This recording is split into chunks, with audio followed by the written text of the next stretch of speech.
Ecology पारिस्थितिकी definition है, इसका परिभाषा चलिए देखते हैं। सर्वप्रथम पारिस्थितिकी शब्द का प्रयोग रिटर 1868 में इकोलॉजी के रूप में किया। नमस्कार दोस्तों, तो आई होप आप लोग बढ़िया होंगे, तंदुरुस्त होंगे। तो चलिए ज़्यादा कुछ बात किए सीधा टॉपिक पर आते हैं। तो आज हम लोग इस वीडियो में सेमेस्टर 6 के पेपर नंबर CC 13 बायोजियोग्राफी के अंतर्गत हम लोग मॉड्यूल 2 में इकोलॉजी के बारे में देखने वाले हैं। तो चलिए हम लोग सीधा टॉपिक पर आते हैं। इकोलॉजी पारिस्थितिकी डिफिनेशन है, इसका परिभाषा चलिए देखते हैं। सर्वप्रथम पारिस्थितिकी शब्द का प्रयोग रिटर 1868 में इकोलॉजी के रूप में किया। तो चलिए हम लोग इकोलॉजी शब्द का उद्गम कैसे हुआ उसको भी देख लेते हैं। तो इकोलॉजी शब्द जो है वो ग्रीक भाषा के दो शब्दों से बना है। पहला है आइकोस और दूसरा है लोगस। तो आइकस और लोगस का क्या अर्थ है, चलिए उसको भी देख लेते हैं। आइकस का अर्थ होता है आवास और लोगस का अर्थ होता है अध्ययन करना। तो चलिए अब हम लोग इकोलॉजी को विभिन्न विद्वानों द्वारा उनका परिभाषा को देखते हैं। तो पहला है अंस्टर्ड हैकेल 1969 में क्या कहा था, चलिए उनको देखते हैं। तो 1969 में हैकेल ने सर्वप्रथम पारिस्थितिकी इकोलॉजी शब्द का पूर्ण व्याख्या करके इसे परिभाषित किया।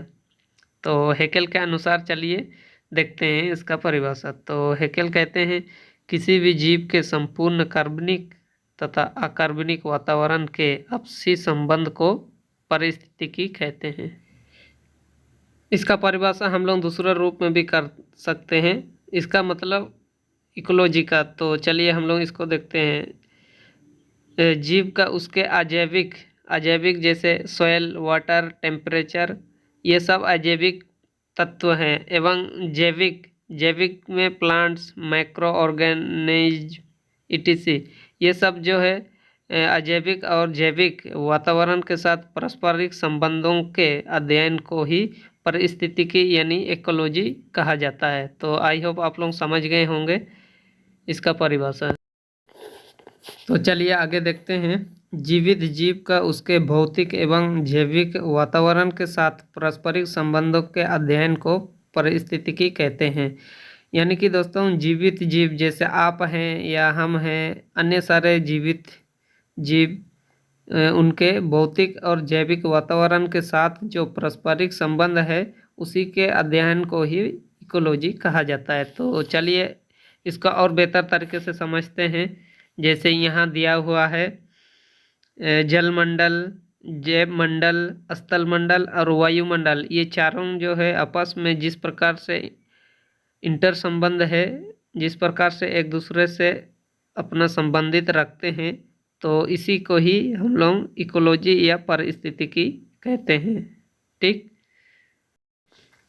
तो चलिए इसको और बेहतर तरीके से हम लोग समझते हैं। जैसे कि सजीवों को चारों ओर के वातावरण के साथ मिलकर अपने जीवन को व्यतीत करना होता है। प्रत्येक जीव अपने चारों ओर रहने वाले जीवों, भौतिक पदार्थों, इन सभी पर प्रत्यक्ष या अप्रत्यक्ष रूप से प्रभाव डालते हैं। अतः जीवों को अपने चारों ओर के वातावरण के साथ एक घनिष्ठ संबंध होता है और इस संबंध को ही हम लोग इकोलॉजी कहते हैं। तो आई होप आप लोग बेहतर तरीके से समझ गए होंगे। तो अगर आप लोगों के अंदर कुछ डाउट बचा हो तो आप लोग कमेंट सेक्शन में बता सकते हैं, जिससे हम लोग और क्लियरली डाउट को खत्म कर सकते हैं।